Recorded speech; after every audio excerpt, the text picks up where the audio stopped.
We now get our first look at video of the traffic stop that led to a sheriff's deputy shooting and killing a local teenager. It happened in Eaton County back in February. The Eaton County prosecutor says Sergeant Jonathan Frost's actions were lawful when he shot and killed 17-year-old Devin Guilford of Mulliken.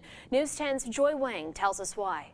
5 minutes and 39 seconds of video out of the hours recorded the night of the shooting. A body cam that Sergeant Frost was wearing on the night of the 28th, as well as 2 videos that Devin Guilford decided to video that night on his cell phone. It starts with Sergeant Frost pulling Guilford over for flashing his lights. You cannot flash your high beams at an individual within 500 feet.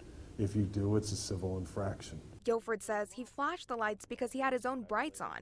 The sergeant disagrees. Guilford can be heard on the video asking for the sergeant's badge number. He then starts recording on his cell phone. I am video and audio recording for my safety and your safety. That is absolutely fine, so am I. Throughout the video, Sergeant Frost asks for Guilford's information 8 times. This is your option right now. You right now are refusing to give me your ID. I have not committed a crime. Refusing to give me your ID in a traffic stop is a misdemeanor. 2 minutes later, Sergeant Frost tells Guilford to get out of the car and points his taser at him. Do not touch me, officer! Do not touch me! You cannot open my car. Get out of the car. Now, out of the car. Out of the car, you're going to get tased. Sergeant Frost tells Guilford to get on the ground and tries to arrest him.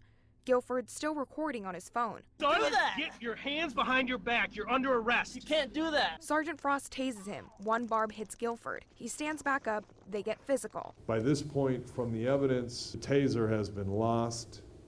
He no longer has the taser in his position. Frost reports that he can feel blood coming from his mouth, pain in his face, and is afraid he's losing consciousness.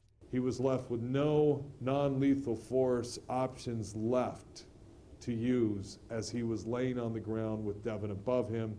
He pulled his service revolver. Guilford dies from 7 gunshot wounds. In Eaton County, Joy Wang, News 10. Tonight at 6, we'll tell you what Guilford's family had to say about Prosecutor Lloyd's decision and what's next for the sheriff's office.